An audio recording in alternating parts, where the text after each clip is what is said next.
پاکستان کی دفاعی صلاحیت ناقابل تسخیر، پاک بحریہ میں 2 نئے جنگی بحری جہازوں کی شمولیت، کراچی شپ یارڈز میں PNS بابر اور PNS حنین کی شمولیت کی تقریب، صدر آصف علی زرداری کی بطور مہمان خصوصی شرکت۔ اپنے خطاب میں کہا، کسی بھی جارحیت سے نمٹنے کے لیے ہماری مسلح افواج ہمہ وقت تیار ہیں، مضبوط نیوی سمندری سرحدوں کی حفاظت کی ضمانت ہے۔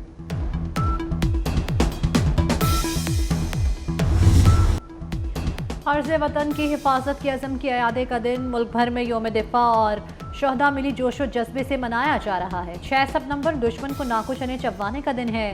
ہمارے کل کے لیے اپنا آج قربان کرنے والے شہداء کو قوم کا سلام۔ 1965 میں آج ہی کے دن پاک فوج کے بہادر جوانوں نے مکار دشمن کی تمام چالوں کو ناکام بنایا، بزدل دشمن کو ارض پاک کی طرف میلی آنکھ سے دیکھنے پر نہ بھولنے والا سبق سکھایا۔ جنگ ستمبر کی یاد میں ملک بھر میں تقریبات۔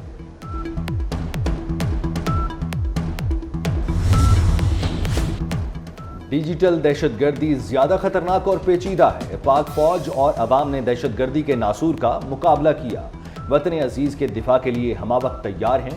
Army chief general Asim Munir کا یوم دفاع پر پیغام، کہا دنیا جانتی ہے پاکستانی قوم اور مسلح افواج کا عزم ناقابل تسخیر ہے، کسی بھی جارحیت کا منہ توڑ جواب دینے کے لیے پرعزم اور مستعد ہیں۔ اپنے تمام پڑوسی ممالک کے ساتھ خوشگوار تعلقات چاہتے ہیں۔ خطے کا امن مسئلہ کشمیر کے پرامن حل سے مشروط ہے۔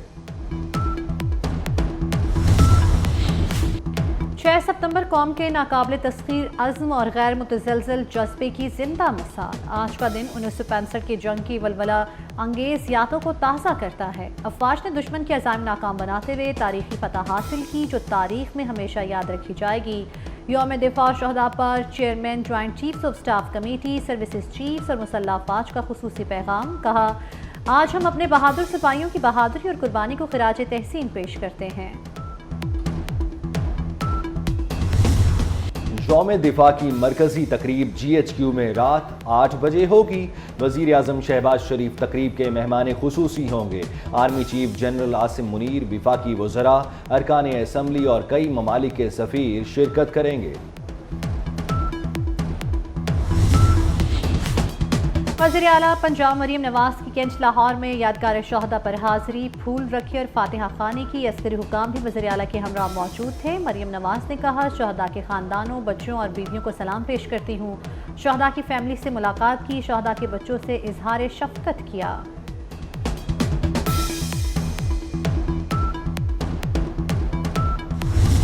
اور جو اسلام کو اور دین کو استعمال کر کے لوگوں کو ورگلا کے دہشت گردی کروا رہے ہیں یا کر رہے ہیں، ان کا راستہ بند کیا جائے۔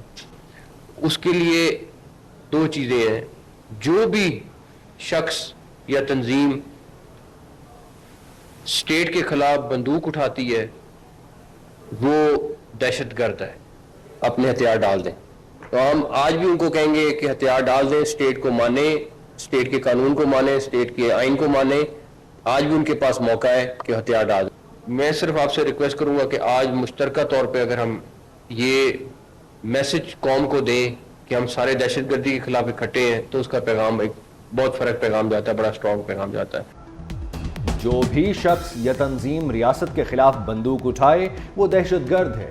مذہب کے نام پر قتل کرنے کی کسی کو اجازت نہیں۔ وفاقی وزیر داخلہ محسن نقوی کی علماء سے گفتگو، کہا آج بھی دہشت گردوں کو ہتھیار ڈالنے کا موقع دے رہے ہیں۔ ہمیں جس آگ میں دھکیلا جا رہا ہے، علماء کی مدد کے بغیر نہیں نکل سکتے۔ ہم سب کے لیے سب سے پہلے پاکستان ہے۔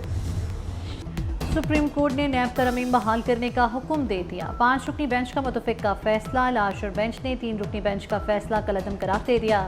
نیب ترمیم کالعدم قرار دینے کے فیصلے کے خلاف درخواست منظور۔ جسٹس اطہر من اللہ اور جسٹس حسن اظہر رضوی کا اضافی نوٹ، بانی PTI ثابت نہیں کر سکے ترمیم غیر آئینی ہے۔ سپریم کورٹ کو پارلیمنٹ کے معاملات میں مداخلت کا اختیار نہیں۔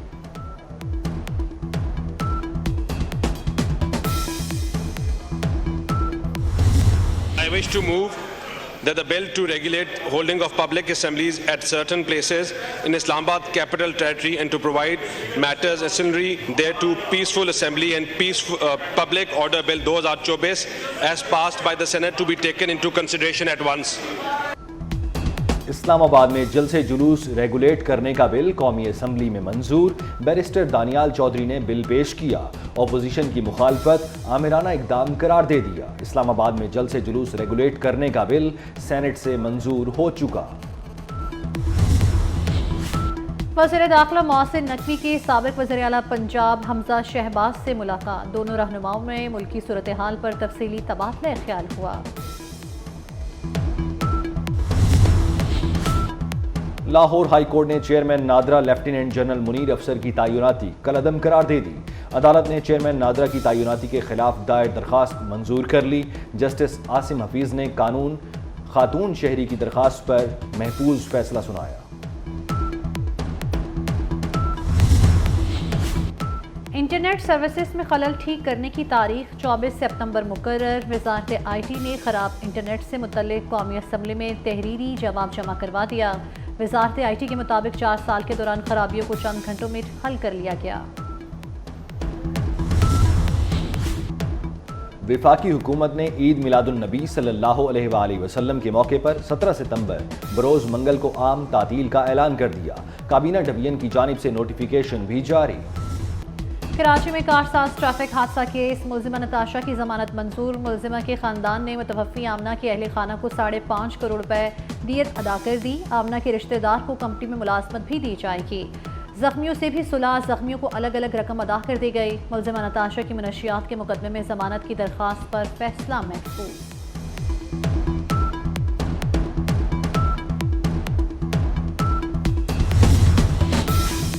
تیفی اور بالاج گروپ کو گھروں میں نظر بند کرنے کی تجویز، پولیس نے حکمت عملی تیار کر لی۔ ڈی سی کو نظر بندی کے لیے درخواست دی جائے گی۔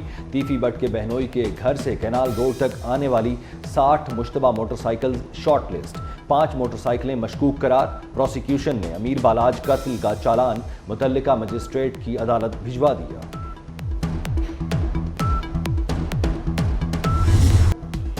اسرائیلی فوج کے غزہ اور مغربی کنارے میں وحشیانہ حملے، ایک گاڑی پر فضائی حملے میں 5 فلسطینی شہید ہو گئے۔ رام اللہ میں اب تک 40 فلسطینیوں کو شہید کیا جا چکا۔ غزہ میں شہداء کی مجموعی تعداد 40,870 سے زائد ہو گئی۔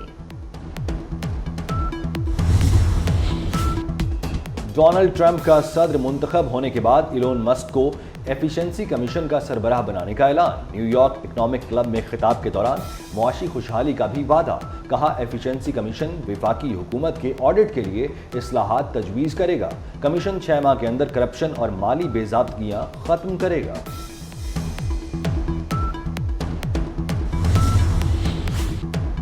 کولکاتہ میں خاتون ڈاکٹر سے زیادتی اور قتل کا کیس، بھارتی تحقیقاتی ادارے CBI کا کیس میں نیا انکشاف، ڈاکٹر سے زیادتی میں ایک ہی ملزم کے ملوث ہونے کی تصدیق۔ بھارتی میڈیا کے مطابق CBI بہت جلد اس حوالے سے کیس فائل کرے گی۔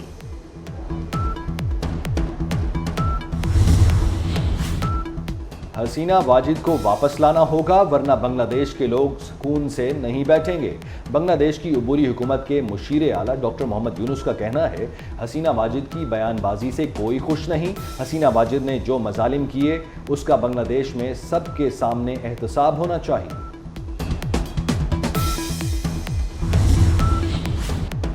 چیمپئنز ون ڈے کپ کے کپتانوں اور اسکواڈ کا اعلان کر دیا گیا۔ شاہین آفریدی، سعود شکیل، شاداب خان، محمد رضوان اور محمد حارث کپتان ہوں گے۔ افتتاحی میچ پینتھرز اور وولفز کے درمیان فیصل آباد میں کھیلا جائے گا۔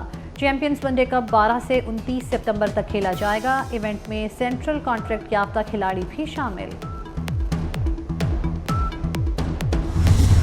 دبئی میں برج خلیفہ کے بعد دنیا کی دوسری بلند ترین عمارت بھی لوگوں کو خوش آمدید کہنے کو تیار۔